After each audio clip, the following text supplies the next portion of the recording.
ಎಲ್ಲರಿಗೂ ನಮಸ್ಕಾರ ಸ್ನೇಹಿತರೆ, ನಮ್ಮ ಚಾನೆಲ್ಗೆ ಸ್ವಾಗತ. ಇವತ್ತಿನ ಈ ವಿಡಿಯೋದಲ್ಲಿ ಜ್ಯೋತಿರ್ಭೀಮೇಶ್ವರ ವ್ರತದ ದಿನ ಪತಿಯ ಪಾದ ಪೂಜೆಯನ್ನು ಹೇಗೆ ಮಾಡಬೇಕೆಂದು ತಿಳಿದುಕೊಳ್ಳೋಣ ಸ್ನೇಹಿತರೆ. ನಾನು ಇವತ್ತಿನ ಈ ವಿಡಿಯೋದಲ್ಲಿ ಭೀಮನ ಅಮಾವಾಸ್ಯೆ ದಿನದಂದು ಗಂಡನ ಪಾದ ಪೂಜೆಯನ್ನು ಯಾವ ರೀತಿ ಮಾಡಬೇಕೆಂದು ತಿಳಿಸಿಕೊಡುತ್ತಿದ್ದೇನೆ.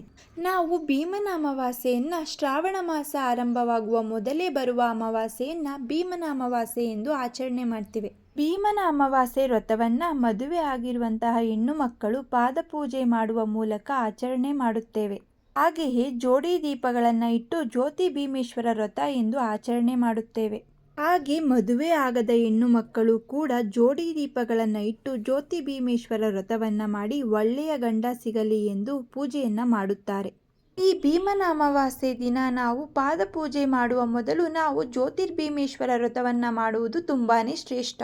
ಜ್ಯೋತಿರ್ಭೀಮೇಶ್ವರ ವ್ರತವನ್ನು ಆಚರಣೆ ಮಾಡಿದ ನಂತರ ನಿಮ್ಮ ಪತಿಯ ಪಾದ ಪೂಜೆಯನ್ನು ಮಾಡಬೇಕು. ಭೀಮನ ಅಮಾವಾಸ್ಯೆ ದಿನ ಮೊದಲು ಪತಿ ಪತ್ನಿಯರಿಬ್ಬರು ಶುದ್ಧರಾಗಿ ಹೊಸ ಬಟ್ಟೆಯನ್ನು ಧರಿಸಿರಬೇಕು. ನಿಮ್ಮ ಹತ್ತಿರದಲ್ಲೇ ಇರುವಂತಹ ಶಿವ ದೇವಸ್ಥಾನಕ್ಕೆ ಭೇಟಿ ನೀಡಿ ಇಬ್ಬರು ಒಟ್ಟಿಗೆ ದೇವರ ದರ್ಶನವನ್ನು ಮಾಡ್ಕೊಬರ್ಬೇಕು. ಒಂದು ವೇಳೆ ನೀವೇನಾದರೂ ದೇವಸ್ಥಾನಕ್ಕೆ ಹೋಗಲು ಸಾಧ್ಯವಾಗದೇ ಇದ್ದರೆ ಮನೆಯಲ್ಲೇ ದೇವರ ಪೂಜೆಯನ್ನು ಇಬ್ಬರು ಒಟ್ಟಿಗೆ ಸೇರಿಕೊಂಡು ಮಾಡಬಹುದು. ದೇವರ ಪೂಜೆ ಆದ ನಂತರ ನಿಮ್ಮ ಪತಿಗೆ ಪಾದ ಪೂಜೆ ಮಾಡಲು ಬೇಕಾದಂಥ ಸಾಮಗ್ರಿಗಳನ್ನ ಜೋಡಿಸ್ಕೋಬೇಕು. ನಂತರ ನಿಮ್ಮ ಪತಿಗೆ ಪಾದ ಪೂಜೆ ಮಾಡಲು ನಿಮ್ಮ ಪತಿಗೆ ಒಂದು ಮಣೆ ಅಥವಾ ಚೇರ್ನ ಹಾಕಿ ಅದ್ರ ಮೇಲೆ ಅವ್ರನ್ನ ಕೂರಿಸ್ಬೇಕು. ಕೂರಿಸಿದ ನಂತರ ಮೊದಲಿಗೆ ನೀವು ನಿಮ್ಮ ಪತಿಯ ಹಣೆಗೆ ಕುಂಕುಮವನ್ನು ಇಡಿ. ಕುಂಕುಮನ ಇಟ್ಟ ನಂತರ ಅವರ ಕೈಯಿಂದ ನಿಮ್ಮ ಹಣೆಗೆ ಅರಿಶಿನ ಕುಂಕುಮ ಹಾಗೆ ತಲೆಗೆ ಹೂವನ್ನು ಕೂಡ ಮುಡಿಸ್ಕೊಳ್ಳಿ. ಆನಂತರ ನೀವು ವ್ರತದ ದಾರವನ್ನು ಕೈಗೆ ಕಟ್ಕೋಬೇಕಾಗುತ್ತೆ. ವ್ರತದ ದಾರವನ್ನು ಕೈಗೆ ಕಟ್ಟಿಕೊಳ್ಳುವ ಮೊದಲು ವ್ರತದ ದಾರವನ್ನು ನೀವು ಮೊದಲೇ ಜ್ಯೋತಿರ್ಭೀಮೇಶ್ವರ ವ್ರತವನ್ನು ಮಾಡುವಾಗ ವ್ರತದ ದಾರವನ್ನು ಹಾಲು ಮತ್ತು ಅರಿಶಿನದಿಂದ ತಯಾರಿಸಿ ವ್ರತದ ದಾರವನ್ನು ದೇವರ ಮುಂದೆ ಇಟ್ಟು ಪೂಜೆ ಮಾಡಿ ಅನಂತರ ನೀವು ವ್ರತದ ದಾರವನ್ನು ಕೈಗೆ ಕಟ್ಟಿಕೊಳ್ಳುವಂಥದ್ದು. ಈ ವ್ರತದ ದಾರವನ್ನು ಪತಿ ಪತ್ನಿಯ ಬಲಗೈ ಮಣಕಟ್ಟಿನ ಮೇಲೆ ಕಟ್ಟಬೇಕು. ಪತ್ನಿ ಪತಿಯ ಬಲಗೈ ಮಣಕಟ್ಟಿನ ಮೇಲೆ ಈ ವ್ರತದ ದಾರವನ್ನು ಕಟ್ಟಬೇಕು. ನಂತರ ಪತಿಯ ಪಾದ ಪೂಜೆ ಮಾಡಲು ಶುರು ಮಾಡಬೇಕು. ಪತ್ನಿ ಪತಿಯ ಪಾದ ಪೂಜೆ ಮಾಡಲು ಅಗಲವಾದ ತಟ್ಟೆಯನ್ನು ತೆಗೆದುಕೊಳ್ಳಬೇಕು. ಪೂರ್ತಿಯಾಗಿ ಅವರ ಪಾದ ಇಡುವಂತಿರಬೇಕು. ಅದರ ಒಳಗೆ ಪತಿಯ ಪಾದಗಳನ್ನು ಇರಿಸಬೇಕು. ನೀರಿನಿಂದ ಪತಿಯ ಪಾದಗಳನ್ನು ತೊಳೆಯಬೇಕು. ಪತಿಯ ಪಾದಗಳು ತಟ್ಟೆಯಿಂದ ಹೊರಗಡೆ ಬರಬಾರ್ದು ಮತ್ತು ಇಮ್ಮಡಿ ಕೂಡ ಒದ್ದೆಯಾಗುವ ರೀತಿಯಲ್ಲಿ ಪಾದಗಳನ್ನು ಪೂರ್ತಿಯಾಗಿ ತೊಳ್ಕೋಬೇಕು. ಪತಿಯ ಪಾದ ತೊಳೆದ ನೀರನ್ನು ಯಾರು ತುಳಿಯದ ಜಾಗದಲ್ಲಿ ಹಾಕಬೇಕು. ಆ ನೀರನ್ನು ಆಚೆ ಚೆಲ್ಲಿ ಅದೇ ತಟ್ಟೆಯಲ್ಲಿ ಮತ್ತೊಮ್ಮೆ ಪತಿಯ ಪಾದಗಳನ್ನು ಇರಿಸಬೇಕು.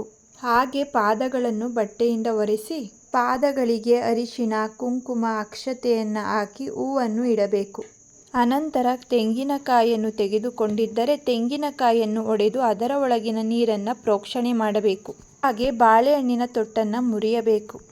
ಎಲೆ ಅಡಿಕೆ ದಕ್ಷಿಣೆಯನ್ನು ಇಟ್ಟು ಉಮಾಮಹೇಶ್ವರರನ್ನು ಪ್ರಾರ್ಥನೆ ಮಾಡಿಕೊಳ್ಳಬೇಕು. ನನ್ನ ಸೌಮಂಗಲ್ಯತನ ಶಾಶ್ವತವಾಗಿರಲಿ, ನನ್ನ ಗಂಡನ ಆಯಸ್ಸು ವೃದ್ಧಿಯಾಗಲಿ ಎಂದು ಅಗರಬತ್ತಿಯಿಂದ ಪೂಜೆ ಮಾಡಬೇಕು.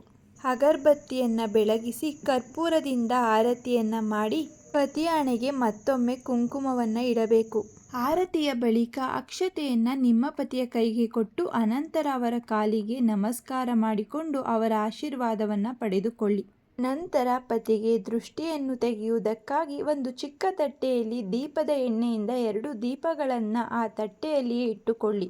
ತಟ್ಟೆಯಲ್ಲಿ ದೀಪಗಳನ್ನು ಇಡುವ ಮುನ್ನ ಅದೇ ತಟ್ಟೆಯಲ್ಲಿ ಸ್ವಲ್ಪ ನೀರು, ಅರಿಶಿನ, ಕುಂಕುಮ ಮತ್ತು ಸುಣ್ಣವನ್ನು ಬೆರೆಸಿ ಕೆಂಪು ನೀರನ್ನು ಮಾಡಿಕೊಳ್ಳಿ. ಇದರಿಂದ ಪತಿಗೆ 3 ಬಾರಿ ದೃಷ್ಟಿ ತೆಗೆಯಿರಿ. ಹಾಗೆ ಮತ್ತೊಮ್ಮೆ ತಲೆಯಿಂದ ಪಾದದವರೆಗೂ 3 ಬಾರಿ ನಿವಾಳಿಸಬೇಕು.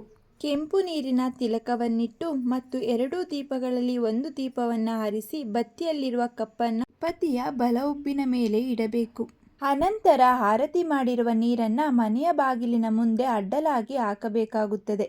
ಹಾಕಿದ ನಂತರ ಪತಿಯ ಪಾದ ಪೂಜೆ ಮಾಡಿದ ಮೇಲೆ ಗಂಡನಿಗೆ ಸಿಹಿ ತಿನಿಸಿ ಊಟಕ್ಕೆ ಬಡಿಸಬೇಕು. ಗಂಡನ ಪಾದ ಪೂಜೆ ಭೀಮನ ಅಮಾವಾಸ್ಯೆ ದಿನ ವಿಶೇಷವಾದದ್ದು. ಅವರ ಆಯುಷ್ಯಕ್ಕಾಗಿಯೇ ಹೆಣ್ಣು ಮಕ್ಕಳು ಈ ವಿಶೇಷವಾದ ಪೂಜೆಯನ್ನು ಮಾಡುವುದು. ಗಂಡ ನಮಗೆ ಅನಂತ ಫಲವನ್ನು ಕೊಡುವವರು. ಅವರು ಎಲ್ಲರಿಗಿಂತ ನಮ್ಮನ್ನು ತುಂಬ ಇಷ್ಟಪಡುತ್ತಾರೆ. ಆದ್ದರಿಂದ ಅವರಿಗೆ ವಿಶೇಷವಾಗಿ ಪಾದಪೂಜೆ ಮಾಡಿದರೆ ಅವರ ಆಯುಷ್ಯ ಕೂಡ ಹೆಚ್ಚಾಗುತ್ತದೆ, ನಮಗೆ ಸೌಭಾಗ್ಯವು ಹೆಚ್ಚಾಗುತ್ತದೆ. ಸ್ನೇಹಿತರೆ, ಇವತ್ತಿನ ಈ ವಿಡಿಯೋದಲ್ಲಿ ಪತಿಯ ಪಾದಪೂಜೆಯ ಬಗ್ಗೆ ಸಂಪೂರ್ಣ ಮಾಹಿತಿಯನ್ನು ತಿಳಿಸಿದ್ದೇವೆ. ಇವತ್ತಿನ ಈ ಮಾಹಿತಿ ನಿಮಗೆ ಇಷ್ಟವಾಗಿದ್ದಲ್ಲಿ ಈ ವಿಡಿಯೋವನ್ನು ಲೈಕ್ ಮಾಡಿ, ಹಾಗೆ ನಿಮ್ಮ ಫ್ಯಾಮಿಲಿ ಮತ್ತು ಫ್ರೆಂಡ್ಗೆ ಶೇರ್ ಮಾಡಿ. ಇದೇ ರೀತಿಯ ಮತ್ತಷ್ಟು ಮಾಹಿತಿಗಾಗಿ ನಮ್ಮ ಚಾನಲನ್ನು ಸಬ್ಸ್ಕ್ರೈಬ್ ಮಾಡಿಕೊಳ್ಳಿ. ಮತ್ತೆ ಸಿಗೋಣ ಮತ್ತೊಂದು ಮಾಹಿತಿಯ ಮೂಲಕ. ಎಲ್ಲರಿಗೂ ಧನ್ಯವಾದಗಳು.